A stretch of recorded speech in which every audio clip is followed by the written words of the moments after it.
The Star Burger ship Entrepreneur is a massive fast food drive-through suspended in deep space. During the graveyard shift, the crew spends their time scraping grease from the salad bar and haggling over 73 cents with the cranky, insomniac regulars. While the frontline staff, Ensign Washington and Lieutenants Korsk and Armando, handle the physical labor, their commanding officer remains unreachable. Commander Weed is asleep in his quarters and refuses to take calls from the bridge. When official leadership clocks out, the lowest-ranking workers inherit the ship. They are left to manage the fryers, handle the customers, and address whatever threats emerge during the night entirely on their own. At 01:57 hours, Kenesha intercepts a scrambled radio transmission. A saboteur, codenamed Red Sun, is coordinating a bombing aboard an unknown vessel nearby. Korsk takes the initiative to open a channel, impersonating the saboteur's command base to gather intelligence. He gets the terrorist talking, but the gamble backfires. The targeted vessel, a Katir attack ship, detects the unencrypted signal. Assuming the burger joint is the terrorist headquarters, the alien commander orders a full-speed intercept, barreling straight toward them with weapons hot. An advanced military dreadnought is preparing to obliterate a civilian fast food franchise. With their commander still in bed, the night shift has to solve a military crisis using only retail supplies.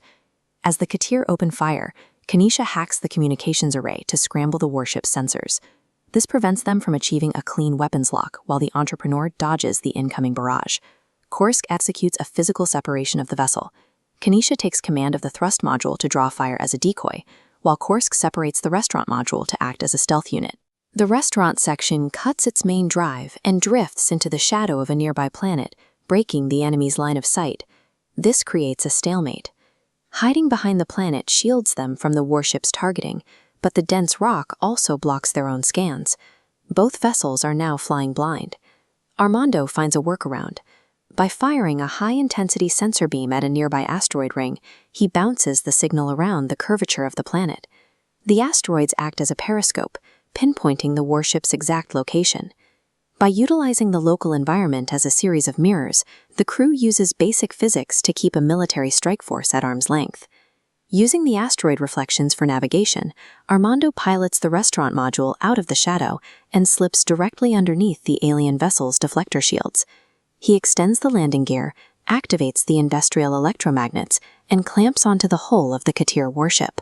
The alien gunners are still ignoring the restaurant, preparing to destroy Kenesha's decoy module. Armando needs a distraction massive enough to force a total ceasefire. He orders Kenesha to drop the sensor scramblers. He wants the alien ship to scan the parasite attached to its underbelly.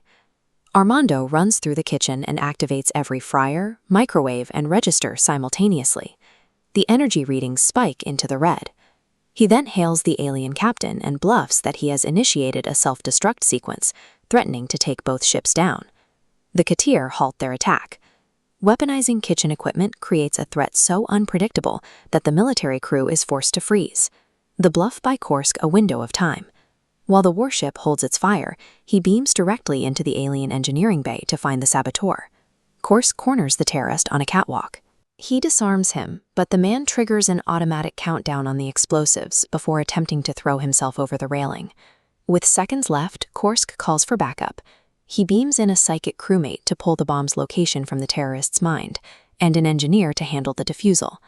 The crisis is resolved because Korsk recognizes he lacks the technical skills to find and stop the bomb himself. He relies on the specific talents of his team to handle the mechanics, while he maintains control of the situation. Once the explosive is neutralized, the tension drops.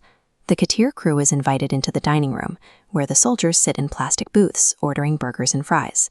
When Captain Bernstein finally reaches the bridge in his bathrobe, he discovers the night shift saved the ship and opened a new market for the franchise on the Katir home world. Commander Weed is hauled into the captain's office for a severe reprimand regarding his absentee management during the encounter. Leadership isn't determined by a title or a daytime schedule. It is earned through action when the official systems fail. As the shift ends, Korsk is congratulated by his mentors for managing a flawless operation and saving over 1,000 lives.